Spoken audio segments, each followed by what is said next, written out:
Ricardinho Ruga, vou pedir perdão a vocês, mas hoje a gente vai falar com uma pesquisadora que já esteve aqui em outras oportunidades, que é a Gláucia Nascimento, lá da Fundacentro. E a Gláucia tem como formação a questão de ser historiadora, além de técnica de segurança do trabalho, que é uma das nossas paixões, nossos anjos prevencionistas. Meu beijo a todos eles por intermédio do Marquinhos, presidente da categoria.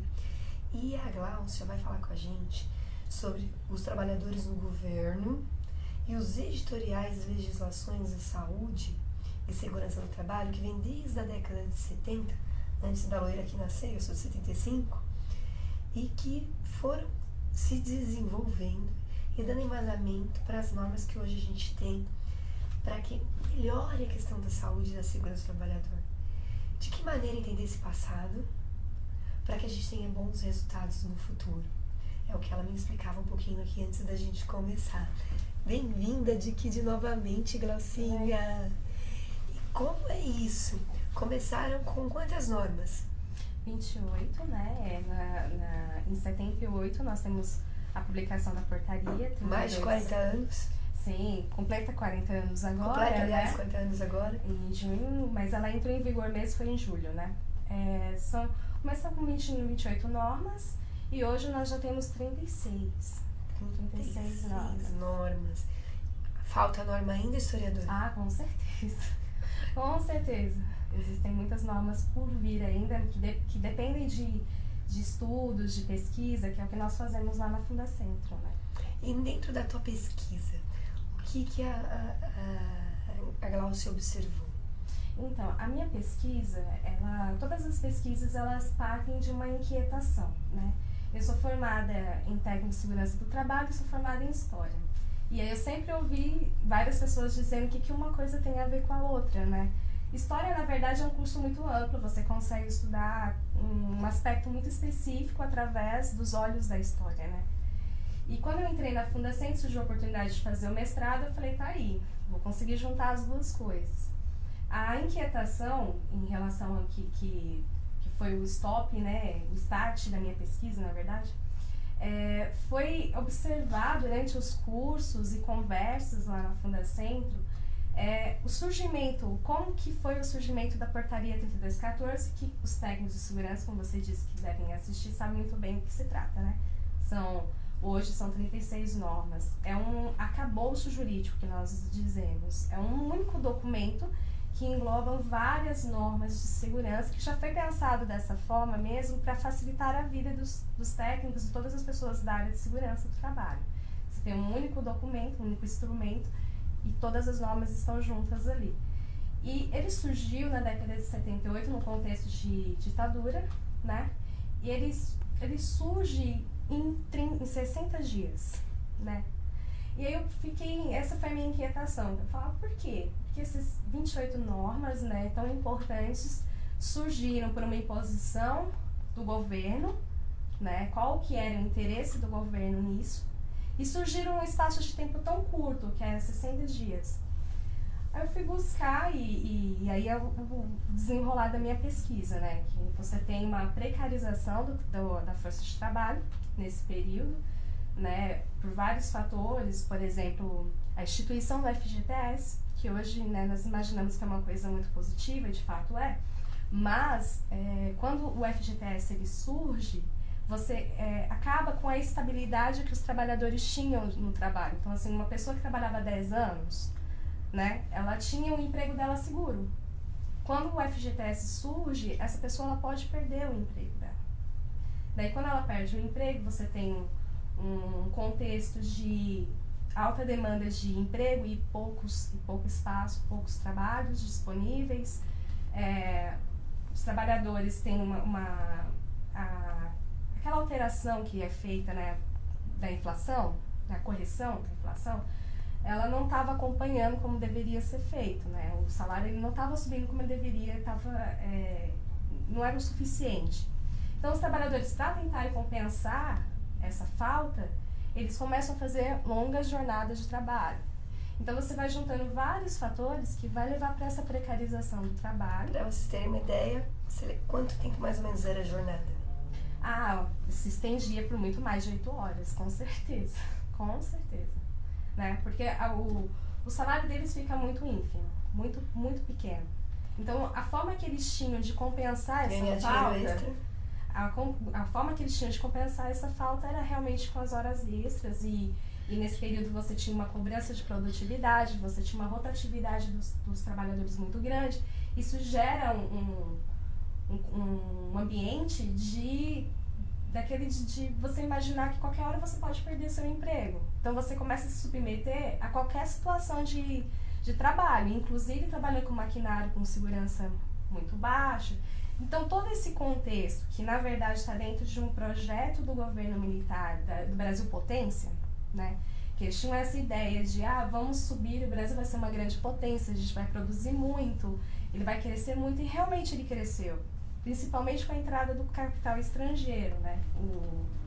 Você tinha muita entrada esse foi o período que a nossa dívida externa acabou ficando astronômica, foi mais nesse período. Tinha ditadura ainda, se comentava. Sim, na ditadura. Então, todo esse contexto vai fazer com que você tenha altos índices de acidentes do trabalho.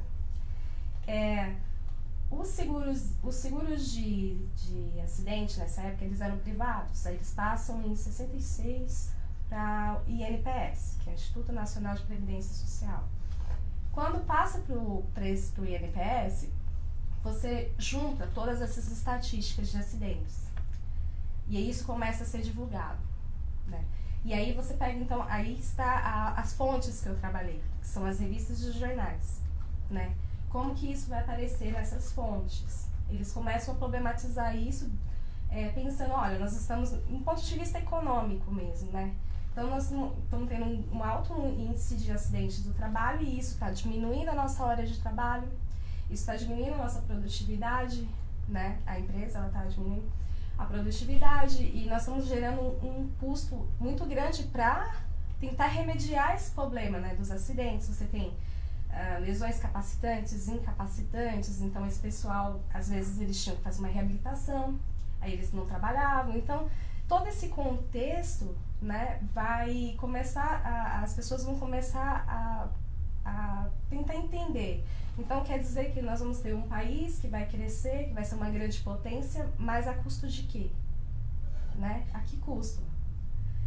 Com a força de trabalho sendo explorada ao máximo, os trabalhadores morrendo, e isso começa a questionar, e você tem um governo que não é legítimo. E governos que não são legítimos, eles são instáveis, né? Se a política, a bandeira que você levanta começa a ser questionada, então esse governo ele começa a ficar ameaçado, e aí é aí que surge a oportunidade, então, deles imporem, a gente precisa dessas normas, principalmente porque a OIT começa a ter ciência desse cenário. Nós estamos falando de acidentes na cifra de 6 dígitos. Mais de 1 bilhão de acidentes em um único ano. Né? Muitos trabalhadores morrendo. E a gente tem que imaginar também uma outra coisa. Hoje em dia nós sabemos que as nossas estatísticas elas não são verdadeiras, porque você está falando de trabalhadores formalizados. Imagina nessa época. Então, era muito pior o cenário, né? Então, a OIT, ela vê, olha, o Brasil tá morrendo muita gente aí. E aí você começa a criar um burburinho aqui, que eu vi, no caso, né, a Revista da Proteção, a Revista RBSO, a Folha de São Paulo e o Diário Oficial, que são minhas fontes. E aí começa a ter uma discussão, olha, tá morrendo muita gente, a gente tá gastando muito dinheiro com isso, né? Aí o governo fala, olha, nós vamos ter que tomar uma atitude. E daí ele, então, traz essa incumbência para a Fundacentro, e aí a Fundacentro junta 19 pesquisadores, né, da época, e eles fazem essas normas em 2 meses, 28 normas. Quanto de redução? Como? E quanto de redução de acidentes com as normas? Vai reduzindo, né? Que a minha pesquisa, ela termina ali, né? Com a implantação da portaria 3214, vai até, eu consigo ir até mais ou menos na década de 80, tem uma redução, mas a gente não sabe dizer que, assim, até foi uma das coisas que a gente conversou muito na defesa da minha dissertação, foi isso, porque esses dados, eles precisam ser mais trabalhados, né? Porque a gente não tem noção, por exemplo, da questão de quanto que aumentou o número de trabalhadores, quanto que diminuiu nesse período. Então, você tem que analisar muita coisa para saber se realmente diminuiu. Mas, assim, grosso modo, diminuiu. Meus gráficos, eles apresentam uma queda com a implantação da portaria. A gente ouve, eu não vou ter os números aqui agora para vocês também, mas a gente tem dados que isso na construção civil foi drástico. Eu tenho alguns números. Porque era uma das que mais matavam, não eram nem lesavam, não era nem só a lesão pelo acidente de trabalho, mas era a morte de fato. Ela ainda é uma das que mais mata no nosso país. Por exemplo, no ano de 1975, nós temos os dados que eu obtive através do INPS, né? Nós temos 1.625.797 acidentes com incapacidade temporária, né? Por exemplo, uma quebra de braço, alguma coisa assim, que a pessoa ela faz uma reabilitação e volta para o trabalho. Mas a gente tem que pensar que esse trabalhador ele não está ali trabalhando, então provavelmente você vai ter uma perda, uma diminuição da sua força de trabalho, né? Tem incapacidade permanente, que ainda nós estamos falando, por exemplo, de uma amputação de perna, amputação de braço. 69.111 só no ano de 1975. Então, realmente era um contexto complicado. E de que maneira a pesquisa foi recebida pelas pessoas, pelas organizações? A sua pesquisa, ela foi de que ano? O ano passado. Ainda não teve muita divulgação, né? A gente está preparando aí um artigo, eu espero que eu consiga logo divulgar esse artigo. Dentro da Fundacentro, ela foi bem vista, porque por aquele motivo que eu te disse inicialmente, não tem muitas pesquisas históricas, né, do ponto de vista histórico, na área de segurança do trabalho, né? E esse foi, inclusive, uma das dificuldades que o meu trabalho enfrentou, porque eu não tinha muitas fontes, muitos trabalhos, né, para usar, né, na minha pesquisa. Mas eu sempre disse que o pesquisador, ele sobe, né, em cima do ombro de um gigante, alguém que pesquisou antes de você aquele assunto, você se apoia nele e segue um pouquinho a mais, né? Eu não tinha muito em quem apoiar, então... Você foi o nosso gigante. Não. A nossa gigante. E, Gláucia, como técnica, como historiadora, qual a importância de continuar investindo para que tenham mais gigantes nesse sentido, que surjam novos gigantes nesse histórico da segurança e saúde do trabalho? Porque a gente está falando das normas. Você me falou, inclusive, que as normas mais recentes passaram por um fenômeno que as normas matrizes, que a gente usa até hoje, tanto nos orgulha, conquistaram. Só que também é um processo mais lento. Explica Sim. um pouquinho para o telespectador. Por exemplo, a Portaria 3214, como eu disse, ela surgiu num contexto de ditadura militar, né? Então, assim, eu quero normas de segurança do trabalho, uma coisa imposta. E vocês têm um prazo, tal prazo para fazer. Então, elas foram feitas. Quando elas chegam no Congresso para serem aprovadas, nós temos que pensar que o governo também controlava esse Congresso. Então, essas normas, elas passaram sem muitas alterações e o Congresso tinha um prazo para aprovar essas normas. Então, foram 28 normas feitas em 60 dias. De 28 para 36, que é o nosso número atual, nós temos 8 normas. E aí, nós temos que pensar, por exemplo, no nosso contexto de hoje, né? Se você for pensar, não estou nem falando em fazer uma nova norma, nem nada desse tipo, mas hoje em dia nós já estamos numa democracia. Então, todas as alterações, por mínimas que elas sejam, elas têm que ter o aval dos trabalhadores, ela tem que ter o aval do patronato, a participação do governo, que é o que nós chamamos de comissão tripartite. E essa discussão era uma discussão acirrada, de ânimos exaltados, e ela se prolonga por muito tempo, porque até uma vírgula são questionadas. Então, hoje em dia, o processo ele demora justamente porque você tem essa democracia, essa participação. Tripartites, né? Governo, trabalhador, empresários. Eu gosto de colocar até a pirâmide, literalmente, porque governo, Vou repetir. Ninguém faz nada sem governo quando a gente tá numa democracia. Se fosse uma ditadura também não seria muito diferente, porque ditadura era ditar. Se ele achasse que o diálogo estava legal, ok. Se não achasse, ele ia ditar de lá pra cá. A democracia não. O governo, no topo da pirâmide, trabalhador. Percebem que eu tô colocando em igualdade? Porque não existe empresa sem trabalhador. E aqui o trabalhador é a representação sindical dele.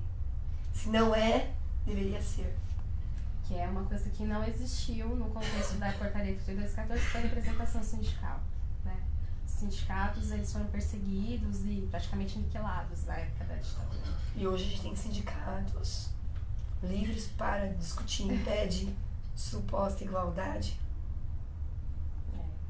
E que a gente torce. A gente sabe que tem muito sindicato bom fazendo isso. E tem que alguns que tem que melhorar. E assim como a gente está de olho no governo, e como a gente é cobrado enquanto trabalhador. A ideia é que você tenha, que as normas elas atendam ambas, né, as partes e que seja produtivo para o trabalhador, para o empregador. Você não pode pensar que eu não posso colocar normas que paralisem o empregador, né? Ele precisa que impeça ele de empregar, por exemplo. Sim, que é importante. Mas ao passo que você também não pode estabelecer normas que custem a integridade física dos trabalhadores, né? Eles têm que entrar e sair como eles entraram nas empresas. Então aí você tem um impasse, né? Que os dois ficam cada um puxando. Então aqui não tá bom pra mim, ali não tá bom pra mim. E isso faz com que realmente demore muito tempo para você conseguir uma alteração, para você conseguir colocar uma nova norma, né? Atualmente nós nos juntamos para fazer uma revisão mínima na R15, mas isso provavelmente vai ser um longo processo. Até porque é bem novidade, né? Sim. Eu que sou jurista vou falar que rasgou a nossa Constituição, tá com fogo. A nossa Constituição e a nossa CLT, a Constituição salvou uma coisa, não rasgou, ela tá sendo fatiada, rasurada. Mas a nossa CLT foi rasgada, tacaram fogo nela. E a nossa CLT ela é a referência no mundo inteiro. Todo mundo que queria sair desse período de ditadura, né, ou monarquia, para a questão da democracia se espelhava. E a gente, enquanto jurista, se orgulhava muito disso. E talvez a reforma tenha sido um mal necessário. O tempo vai dizer se sim ou se não. Os historiadores futuros nos dirão. Mas ela hoje é uma realidade. E que a gente, tanto quanto empresário, quanto trabalhador, quanto acredito o próprio governo, vai precisar ainda dialogar mais para que a gente continue mantendo o principal, que é a nossa democracia. Né? Que a nossa democracia que permita mais empregos, mais melhora de vida na saúde e segurança do trabalhador. Porque ainda assim, graças às NRs, a gente teve muita melhora. Muita Sim. melhora. Ruim com elas, porque falta fiscalização. Hoje a Superintendência Regional do Trabalho tem poucos braços para fazer a fiscalização corretamente. Então, se a gente ainda tem alguma coisa, graças a esses guerreiros que lá estão, que se desdobram em 1000 por amor, que assim como os pesquisadores da Fundação se aposentam e continuam na ativa, na luta pela saúde e segurança do trabalho.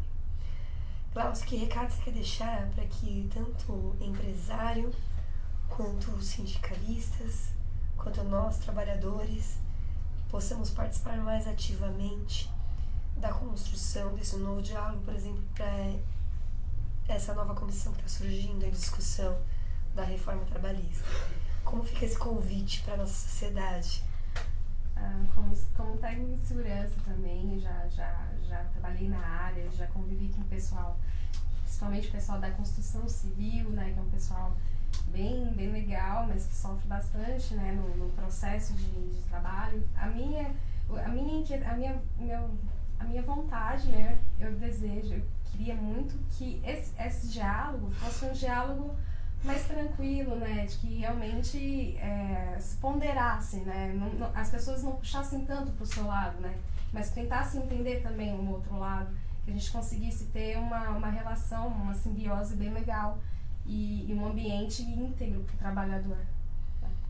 E essa discussão pode começar por lá? A Fundacentro vai ser olhada A Fundacentro já participa muito desse processo, né? Os pesquisadores da Fundacentro sempre estão no meio dessa briga. A ideia mesmo é que eles façam ali um intercâmbio de uma coisa e outra, tentem balancear os ânimos e entre com as informações técnicas, né? Para subsidiar essa discussão também. Afinal de contas, não é ditadura. Compartilhem seus números, compartilhem suas dores, que a gente possa, com embasamento em tudo isso, chegar a novos resultados e escrever uma nova história, né, Glaucia? É isso.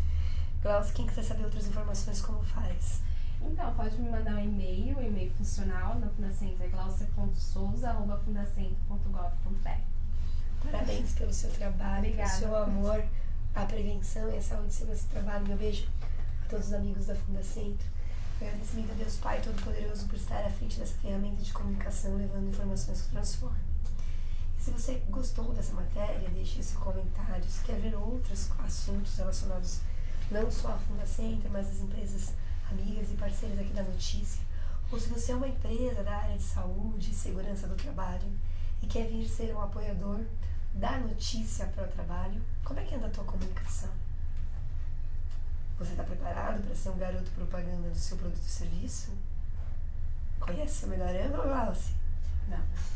Essas são algumas das soluções de comunicações que nós vendemos e dessa forma nós mantemos o nosso sonho, que já vem sendo realidade, de ser a maior agência de notícias sobre trabalho, empreendedorismo, respeito à diversidade e geração de renda.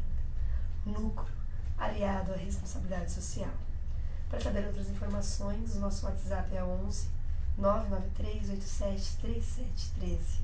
Tchau!